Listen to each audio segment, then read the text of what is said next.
I turned 32 last Thursday. My family insisted on a birthday dinner at my parents' house, even though I made it clear I wanted nothing to do with them. But my mother, Cynthia, kept texting, kept guilt-tripping me about how we never see each other anymore, how family is everything. So I went. Biggest mistake of my life. Or maybe the best decision I ever made. Quick backstory because you need context. I dropped out of college at 21 when I realized that I could make more money building websites and running online services than any degree would ever get me. My father, Winston, lost his mind. To him, a man without a degree is not a man at all. He has a master's in business administration and spent 30 years climbing the corporate ladder at the same company. My brother Clifford followed the exact same path, got his MBA, married a woman named Ada whose family has money, and became the golden child overnight. Me? I became the family joke, the dropout, the basement dweller. Never mind that I bought my own house at 26. Never mind that I employ 4 people now. To Winston, if you don't have a corner office and a title, you're nothing. Okay, so we got Winston out here treating a diploma like it's a birth certificate for manhood. This man watched his son build an entire business, buy a house at 26. Do you understand how insane that is in this economy? Hire 4 employees, and Winston's still stuck on, but where's the fancy paper? Brother, the paper is the deed. The paper is the payroll. Some people collect degrees, some people collect properties. But nah, Winston needs that frame on the wall, or you're basically a caveman to him. And look, I get it. Different generation, different values. But at some point, you gotta update the software, my guy. The world changed. Adapt? Here's what nobody in my family knows. When I was 23, my mother called me crying. Winston had taken out a second mortgage without telling her. Medical bills from his heart surgery were piling up. Credit cards maxed. They were about to lose the house. She begged me not to tell him she called. She begged me to help if I could. And because I loved my mother, I did. I set up automatic payments, mortgage, medical debt, 3 credit cards, every single month for 11 years. Winston never knew where the money came from. Cynthia told him she worked it out with the bank. He believed her because he never bothered to look at the statements. 11 years. Guys, do you understand the level of self-control this requires? This man watched his father mock him at every family gathering, call him a failure, a dropout, a basement dweller, and he just sat there knowing he was the reason they still had a roof. That's superhero levels of restraint. I would have lasted maybe 3 Thanksgivings before I snapped. Pass the gravy, Dad. Oh, and also pass some gratitude because your house is my house. But no, our guy just kept quiet, kept paying, kept being the bigger person. And Winston out here thinking he negotiated some miracle with the bank? Sir, you didn't negotiate anything. Your failure son has been carrying you like a backpack for over a decade. But it didn't stop there. 4 years ago, Clifford's wife, Ada, needed emergency surgery. Their insurance denied the claim. Clifford came to me privately, hat in hand, asking if I could loan him money just this once. I paid the entire bill, $63,000. He cried. He thanked me. He promised to pay me back. Guess how much I've seen? 0. Not 1 cent. And you know what Clifford did 6 months later at Thanksgiving? He laughed at me in front of everyone for still being single and told me maybe if I had a real job, I could find a real woman.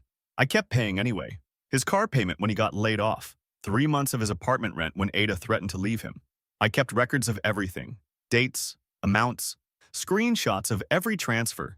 Not because I'm paranoid, but because somewhere in the back of my mind I always knew this day would come. Clifford is the type of guy who'd drown in a pool and then make fun of the lifeguard's swimming form. You saved this man's wife. You kept his marriage together. You paid his car. And his response, his gratitude, was to roast you about being single at Thanksgiving dinner? In front of everyone? Clifford, my brother in Christ, the audacity is astronomical. And can we talk about the receipts? Our guy kept screenshots for years. That's not paranoia. That's prophecy. He knew. Deep down, he always knew these people would fumble the bag so hard he'd need evidence. Some people journal. Some people meditate. This man collected documentation. And honestly, iconic behavior. Thursday night, we sat down for dinner. Cynthia made roast chicken. Clifford brought wine. Ada barely looked at me. Everything was fine until Winston started asking about my work, except he wasn't really asking. He was mocking. He wanted to know when I was going to get a real job, when I was going to stop playing pretend entrepreneur. I told him business was good. He laughed and said, sure it is. Then he slammed his fist on the table so hard the glasses shook and he started screaming. He said I dropped out of college. I have no real career. I sit in my basement playing businessman while real men go to work every day. He said I embarrassed this family. He said he was ashamed to call me his son. Clifford was nodding along. Ada was smirking, and my mother just sat there staring at her plate saying nothing. I didn't flinch. I didn't raise my voice.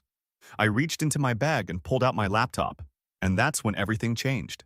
Winston really slammed the table. Full dramatic movie villain energy. Glasses shaking, veins popping, the whole performance.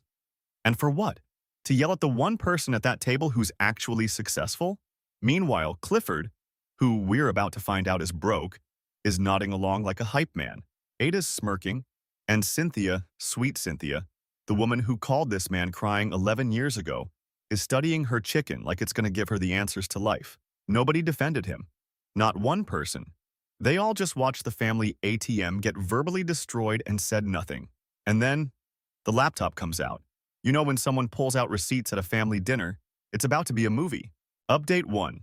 All right, I'm back. Some of you asked me to keep going, and honestly, writing this out is helping me process everything. So there I was with my laptop open on my mother's dining table, while Winston was still red in the face from screaming. I pulled up my banking app and turned the screen toward him. I told him to look at it. Really look. He squinted because he refuses to wear glasses in front of anyone. Classic Winston move. Cynthia was already shaking her head telling me to put it away, saying this wasn't the time or place, but I kept going. I scrolled through 11 years of transactions, monthly mortgage payments to their bank, medical bill payments to the cardiology center, credit card payments, all of it. I asked Winston if he ever wondered how the bank suddenly worked everything out, how his debt just started disappearing, how the creditors stopped calling. He went completely still. Clifford grabbed the laptop and started scrolling himself, and I watched his face change when he saw his own name, his car payment, his rent, the $63,000 hospital transfer with Ada's name on it. Ada stood up from the table and asked what that was, and Clifford told her to sit down. She didn't sit down. Winston squinting at the screen because he's too proud to wear glasses in front of people. That tells you everything about this man. Pride over practicality, image over reality. And now that pride is about to get demolished by a spreadsheet. And Cynthia saying, this isn't the time or place. Ma'am, when is the time and place? When should your son reveal he's been financially supporting the entire family? During dessert? Should he have made a PowerPoint presentation and scheduled a formal meeting? No. The time is now. The place is here. Right in front of the roast chicken. Here's where it gets complicated. Ada had no idea. Clifford borrowed money from me for her surgery. He told her the insurance appeal went through. He told her his company helped cover it. For 4 years, she believed him. So now she's looking at Clifford like he's a stranger. And Clifford is looking at me like I just destroyed his marriage. And Winston is looking at Cynthia asking her if she knew about all this. Cynthia started crying. She admitted she asked me for help 11 years ago. She said she was desperate and didn't know what else to do. Winston stood up and walked out of the room without saying a word. Just walked out to the backyard and stood there staring at nothing. I've never seen him speechless in my entire life. But Clifford? Clifford didn't go quiet. He got loud. He started yelling that I had no right to bring this up, that I was trying to humiliate everyone, that I was always jealous of him, and this was my pathetic way of feeling important. He said I was holding money over everyone's heads like some kind of loan shark. He actually called me a loan shark. His brother, who saved his wife's life and never asked for a single dollar back. Clifford really fixed his mouth to say loan shark. Loan shark. Guys, a loan shark charges interest. A loan shark breaks kneecaps. A loan shark sends threatening messages. This man gave you $87,000 and asked for nothing. He's not a loan shark. He's basically a charity organization with one very ungrateful client. And the, "You're just jealous of me" line? Clifford, jealous of what? Your secret debt? You're lying to your wife? You're 3 months behind on rent that we're about to hear about? Please enlighten me. What exactly is there to envy here? The MBA that's apparently not paying the bills? The real job that you don't even have anymore? Ada kept asking him why he lied to her. He kept telling her it wasn't a big deal, it was just money. He was going to pay me back eventually. She asked how he was planning to pay back $60,000 when they can barely make rent. And that's when I learned something I didn't know. They're behind on rent. 3 months behind. Clifford lost his new job 2 months ago and didn't tell anyone. So now, I'm sitting there realizing my brother is drowning and still had the audacity to laugh at me at Thanksgiving. Still had the nerve to call me a basement failure while secretly hoping I'd bail him out again. The golden child with the MBA and the perfect wife is 3 months from eviction and he's mocking me. Winston came back inside eventually. He didn't apologize. He didn't thank me. He asked me one question. He asked if I wanted a medal for throwing my money around and making everyone feel small. That's what he said. Making everyone feel small. I told him no. I don't want a medal. I want respect. And since I clearly won't get it from this family, I'm done. Effective midnight, every single payment stops. All of it. I stood up and walked toward the door. That's when Cynthia grabbed my arm and everything got worse. Winston's first words after finding out his failure son saved his house, his credit, his life for 11 years, and he asks if he wants a medal for making everyone feel small? Winston, you feel small because you are small. You spent a decade mocking the one person keeping your entire world from collapsing.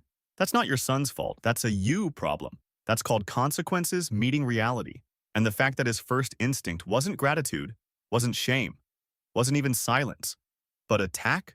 This man would rather die on his pride hill than admit he was wrong. And Clifford, 3 months from eviction, no job, wife finding out he's a professional liar, still had the energy to mock his brother at Thanksgiving. The delusion is generational in this family. Update 2.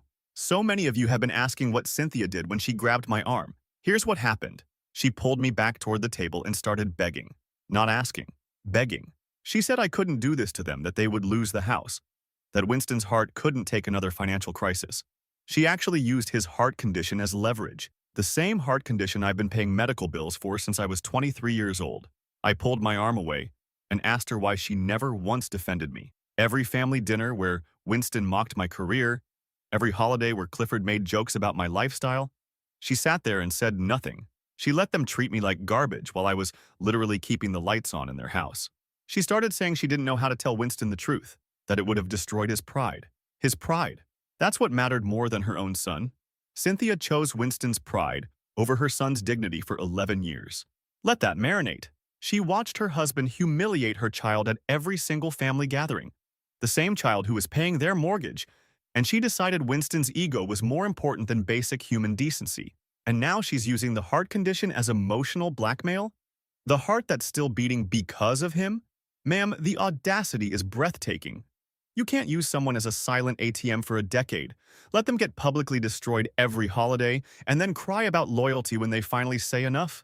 That's not how this works. That's not how any of this works. Winston came back into the room and told Cynthia to let me go. He said if I wanted to abandon my family over hurt feelings, then that was my choice, and I'd have to live with it. He called it hurt feelings. 11 years of financial support and public humiliation reduced to hurt feelings. But here's where things took a turn nobody expected. Ada started going through her phone right there at the table. She pulled up their bank account and started reading numbers out loud. Their checking account had $400. Their savings had nothing. Clifford owed her parents $12,000 from 3 years ago that he swore he paid back. Except he never paid it back because I was covering everything else and he was pocketing what he should have been sending them. Ada's parents are not wealthy like I thought. They're comfortable, middle class, and that $12,000 was their emergency fund. Clifford took their emergency fund and told Ada he returned it. So now Ada is realizing her husband has been lying to everyone, not just her, for years. Clifford stole his in-laws' emergency fund and told everyone he paid it back. This man looked at middle-class people's safety net, money they probably saved for years, and just kept it, while his brother was covering all his bills. So the money that should have gone back to Ada's parents went, where exactly, Clifford? What did you spend it on? Because it clearly wasn't rent, it wasn't savings. This man had a whole second income from his brother and his in-laws' money, and a job at one point, and still ended up with $400 in his account. That's not bad luck. That's not a tough economy. That's a character flaw. Some people could win the lottery and still end up broke because the problem isn't the money, it's them. Clifford tried to explain himself. He said he was going to fix everything. He just needed more time. He said the job market was brutal and nobody was hiring at his level. He said I put him in an impossible position by revealing everything tonight. Instead of talking to him privately, he actually blamed me for his lies. Like I forced him to deceive his wife and her parents. Ada asked me directly how much Clifford owed me total. I told her. With the surgery, the car, the rent, and a few smaller amounts over the years, it was just over $87,000. She put her face in her hands. Clifford told her to calm down. She told him not to speak to her. Then Winston did something I never expected.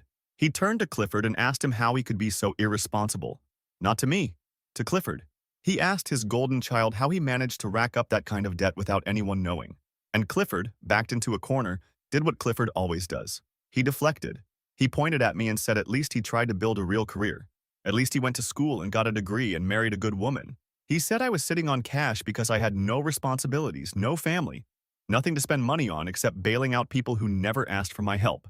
Nobody asked for my help is the wildest revision of history I've ever heard. Cynthia called him crying. Clifford sat on his couch and wept. But sure, nobody asked. And even when Winston finally turns on Clifford, finally sees the golden child isn't so golden, Clifford's defense is, well, at least I have a degree. Brother, your degree is not paying your rent. Your degree did not save your wife. Your degree is a piece of paper that's currently worth negative $87,000 because that's how much you owe the failure in the room. At some point, you gotta stop waving the diploma and start looking at the actual scoreboard. And the scoreboard says, you're losing. Never asked for my help. Cynthia called me crying. Clifford came to my house and cried on my couch. But sure, nobody asked. I looked at all of them. I told them the payments stop at midnight. And then I told them something else. I told them I was done being invisible. If they wanted to pretend I don't exist, fine. But I was about to make sure they never forgot what they lost. I left. And that night I started making calls. Final update. All right, everyone, this is the last one. 2 weeks since that dinner and I want to give you the full picture. The night I left my parents' house, I canceled every automatic payment. Mortgage, medical bills, credit cards, all of it. But walking away felt too passive. They humiliated me for 11 years while taking my money. They deserved to feel what I felt. First thing I did was contact a lawyer. I had records of every transfer to Clifford.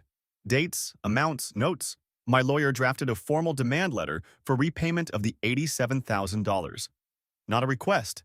A demand with a 30-day deadline before legal collection. Clifford received it by certified mail 4 days after dinner. I started making calls is the most menacing sentence in the English language when it comes from someone with receipts and resources. This man didn't just walk away. He went full scorched earth. Lawyer, demand letters, certified mail, 30-day deadline. This is what happens when you push a patient person too far. He gave them 11 years of grace, 11 years of silence, 11 years of being the bigger person, and they used every single one of those years to mock him. So now they get the version of him they created. They wanted to treat him like a stranger? Cool. Strangers go through lawyers. Strangers send certified mail. Strangers don't do family discounts. Second, I reached out to Ada directly. She found my number in Clifford's old texts from when he begged me for surgery money. She had already moved to her parents' guest room. I reminded her about the $12,000 Clifford claimed he paid back to her parents. She went quiet, thanked me, and hung up. Within 3 days, Ada's parents confronted Clifford at his apartment. Her father demanded proof the money was returned. Clifford couldn't produce anything because there was nothing to produce. Her parents told him they expected full repayment within 60 days or they were involving their attorney. Now Clifford has 2 formal demands. $87,000 to me, $12,000 to Ada's parents. No job? $400 in his account. A wife who won't return his messages. The dominoes are falling, and they are falling fast. Ada's in her parents' guest room. Her parents want their money. Our guy wants his money. Clifford has $99,000 in legal demands, $400 to his name, no job, and a wife who blocked his number. This is what we call a complete and total collapse. Everything Clifford built his identity on, the degree, the career, the marriage, the golden child status, all of it is crumbling because it was never real. It was all funded by the brother he mocked. The foundation was a lie. And now the whole house is coming down. And honestly, I don't feel bad. When you build your life on other people's backs while spitting on them, eventually you run out of backs. 1 week after dinner, Winston showed up at my house without calling. He was sitting on my porch looking older than I'd ever seen him. He tried talking man to man, said he was sorry things got out of hand, said he never meant to make me feel unappreciated. Then he asked if I could just keep paying the mortgage while they figured things out. I told him no. I asked if he remembered calling me a basement failure playing businessman. He said he was upset and didn't mean it. I asked if he meant it all the other times over 11 years. He didn't answer. Cynthia started texting me daily, childhood photos, messages about how families forgive. She said Winston cries every night. They got a notice from the bank about missed payments. She asked if this is really how I want things to end. I told her this isn't how I wanted things to end. This is how they ended things. I spent a decade proving my worth through actions, and they responded with contempt. I don't owe them forgiveness or another cent. Winston showed up to talk man to man, and then immediately asked for money. That's not an apology tour, that's a fundraiser. And I was upset and didn't mean it. Doesn't work when you've said the same thing for 11 years at every family gathering. That's not being upset, that's a pattern. That's who you are. And Cynthia sending childhood photos? Ma'am, manipulation via nostalgia is still manipulation. You can't text someone a picture from when they were 6 and expect it to erase a decade of disrespect. Families forgive. Yeah, families also protect each other. Families defend each other. Families don't let one member get publicly humiliated while secretly depending on them. You don't get to skip all the family parts and then demand the forgiveness part. Winston is trying to refinance, but his credit is destroyed from years of debt I was covering. Clifford and Ada are separated. Ada's parents are threatening legal action. My demand letter deadline is in 16 days. I don't feel guilty. I feel free.